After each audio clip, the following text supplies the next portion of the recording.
প্ৰিয় দৰ্শক, আজি পুনৰ আপোনাৰ বাবে ভগৱান শ্ৰীকৃষ্ণই আগবঢ়োৱা এটা বিশেষ বাৰ্তা আগবঢ়াব খুজিছো। এই বাৰ্তাই আপোনাৰ জীৱন সম্পূৰ্ণৰূপে সলনি কৰি তুলিব। এই বাৰ্তাই আপোনাৰ হৃদয় স্পৰ্শ কৰিব, আপোনাৰ অন্তৰাত্মাক এক নতুন শক্তিৰে ভৰাই তুলিব আৰু আপোনাৰ জীৱনক এটা নতুন গতি প্ৰদান কৰিব। ভগৱান শ্ৰীকৃষ্ণইহে আমাৰ আত্মাৰ সঁচা লগৰী।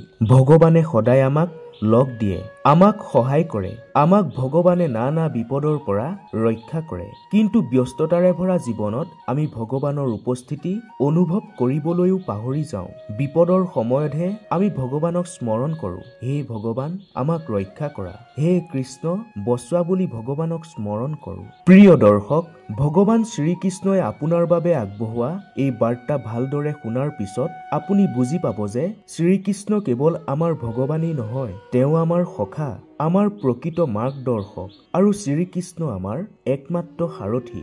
ভগৱান শ্ৰীকৃষ্ণই আপোনাৰ বাবে আগবঢ়োৱা সেই ৰহস্যময়ী তথা প্ৰেৰণাদায়ক বাৰ্তাক হৃদয়ংগম কৰিবলৈ আপুনি বাৰু সাজুনে? যদি সাজু, তেন্তে সম্পূৰ্ণ ধ্যানেৰে, সম্পূৰ্ণ বিশ্বাসেৰে এই দিব্য বাৰ্তাটি শুনিবলৈ আপোনাক বিনম্ৰভাৱে অনুৰোধ জনালো। প্ৰিয় দৰ্শক, যদি আপোনাৰো হৃদয়ে কৃষ্ণ ভক্তিত লীন যাব বিচাৰে, তেন্তে কমেণ্টত ভক্তিভাৱেৰে জয় শ্ৰীকৃষ্ণ বুলি অৱশ্যে লিখিব। আজিৰ এই বাৰ্তাটি শুনি আপুনি কেৱল অনুপ্ৰাণিত হোৱাই নহয়, আপোনাৰ আত্মাক এক নতুন শক্তিৰ সঞ্চাৰ ঘটিব। গতিকে দেৰি নকৰি ভগৱান শ্ৰীকৃষ্ণই আগবঢ়োৱা সেই দিব্য বাৰ্তাটি শুনি আমাৰ জীৱনটো সুখ, শান্তি আৰু আনন্দৰে ভৰাই তোলো আহক। প্ৰিয় দৰ্শক, ভগৱান শ্ৰীকৃষ্ণই আপোনাৰ বাবে আগবঢ়োৱা এই বাৰ্তাটি শুনিবলৈ আপুনি এটা কাম কৰিব লাগিব। আপোনাৰ মোবাইল ফোনৰ স্ক্ৰীনত আপুনি নিশ্চয় দুটা নম্বৰ দেখা পাইছে, ৭৫ আৰু ৮৫। এই নম্বৰ দুটাৰ ভিতৰত যিকোনো এটা নম্বৰ আপুনি নিজৰ বাবে বাছনি কৰক আৰু ভগৱানে আপোনাক কি ক'ব বিচাৰিছে জানি লওক। আশা কৰো আপুনি ইতিমধ্যে যিকোনো এটা নম্বৰ বাছনি কৰিছে। যিসকল ভক্তই ৭৫ নম্বৰটো বাছনি কৰিছে, তেওঁলোকক ভগৱানে কৈছে, তুমি মোৰ প্ৰিয় ভক্ত আৰু মই তোমাৰ কানাই। তেন্তে তুমি কিয় এই সংসাৰখনক লৈ চিন্তা কৰিছা? এই সংসাৰত আজি যিসকল তোমাৰ লগত আছে, তেওঁলোক তোমাৰ লগত তেতিয়ালৈকেহে থাকিব যেতিয়ালৈকে তুমি তেওঁলোকৰ কামত আহিবা।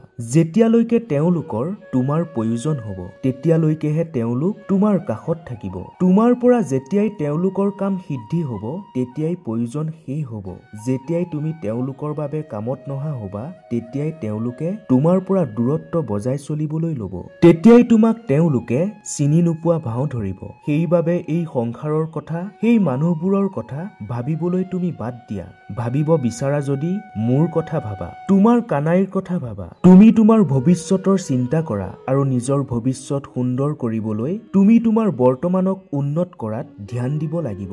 অতীতক লৈ চিন্তা কৰিছা কিয়? তোমাৰ অতীত যেনেকুৱা আছিল, অতীতত যি হৈছিল সেইবোৰ বৰ্তমান ভাবি মিছাতেই সময় নষ্ট নকৰিবা। অতীতৰ পৰা কেৱল শিক্ষাহে ল'ব লাগে। অতীতত কৰা ভুল পুনৰ যাতে নহয় তাৰ সংকল্প লোৱা। তেতিয়া কিদৰে তোমাৰ বৰ্তমানৰ অৱস্থা সুন্দৰ হৈ পৰিব তুমি নিজেই দেখা পাবা। তোমাৰ ভৱিষ্যতো উজ্জ্বল হৈ পৰিব যদি তুমি মোৰ ভক্তি কৰা, মোক স্মৰণ কৰা আৰু মোৰ ওপৰত বিশ্বাস ৰাখা। তেন্তে মই তোমাক প্ৰতি মুহূৰ্ততে সংগ দিম। তোমাৰ সকলো পৰিস্থিতিতে মই তোমাৰ কাষত থাকিম। তোমাৰ সকলো বিপদৰ পৰা মই উদ্ধাৰ কৰিম। মই তোমাৰ মাৰ্গদৰ্শক হিচাপে মই কাম কৰিম। তোমাৰ জীৱনলৈ যি বাধা আহিব, সেই বাধা দূৰ কৰাটো মোৰ দায়িত্ব হৈ পৰিব। গতিকে জীৱনক লৈ তুমি শংকিত হোৱাৰ কোনো প্ৰয়োজন নাই। প্ৰিয় দৰ্শক, আপুনি যদি ৭৫ নম্বৰটো বাছনি কৰিছিল, তেন্তে কমেণ্টত জয় শ্ৰীকৃষ্ণ বুলি অৱশ্যেই লিখিব আৰু আপোনাক ভগৱান শ্ৰীকৃষ্ণই কোৱা এই কথাখিনি সদায় মনত ৰাখিব। দেখিব আপোনাৰ জীৱনটো সুন্দৰ হৈ পৰিব।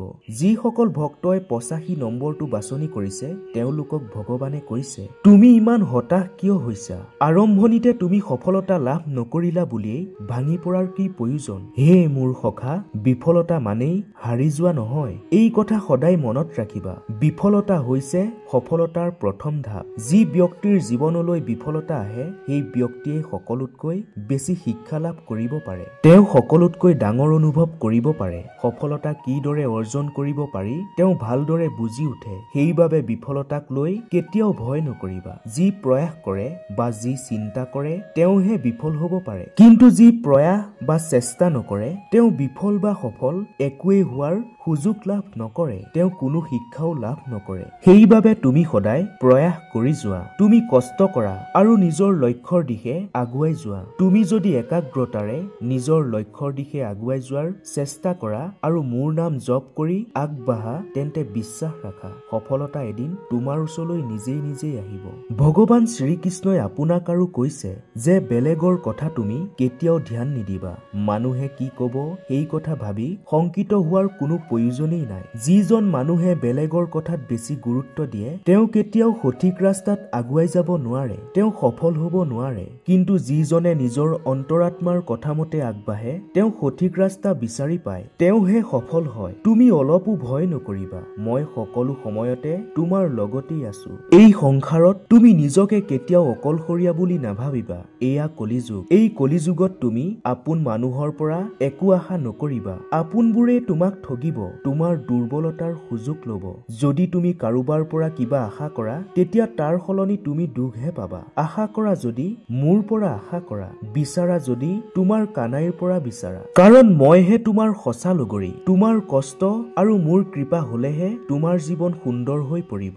যিজনে আনৰ ভালৰ বাবে চিন্তা কৰে সেইজনৰ জীৱনটো মই ভাল কৰি তোলো। সেইবাবে সদায় ভাল কৰ্ম কৰিবা আৰু মোৰ ভক্তি কৰিবা। লগতে নিজৰ জীৱনটো সুন্দৰ কৰিবলৈ সদায় নিষ্ঠা আৰু একাগ্ৰতাৰে কাম কৰি যোৱা। তোমাৰ জীৱন সলনি কৰাৰ বাবে এয়াই উত্তম সময়। মোৰ ওপৰত বিশ্বাস ৰাখি সততাৰে আগুৱাই যোৱা। দেখিবা তোমাৰ জীৱনৰ পৰা সকলো জটিলতা লাহে লাহে দূৰ হৈ পৰিব। তোমাৰ সকলো ইচ্ছা মই পূৰণ কৰিম। তোমাৰ প্ৰতিটো সপোন পূৰণ কৰিবলৈ মই নিজেই তোমাক মাৰ্গদৰ্শন দিম। প্ৰিয় দৰ্শক, এয়া আছিল ভগৱান শ্ৰীকৃষ্ণই আপোনাৰ বাবে আগবঢ়োৱা কিছু বিশেষ বাৰ্তা।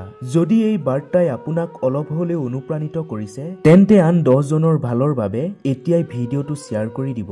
লগতে ভগৱান শ্ৰীকৃষ্ণৰ আশীৰ্বাদত জীৱনটো সুন্দৰ আৰু সুখময় কৰিব বিচাৰে যদি কমেণ্টত জয় শ্ৰীকৃষ্ণ বুলি লিখিবলৈ নাপাহৰিব। ধন্যবাদ।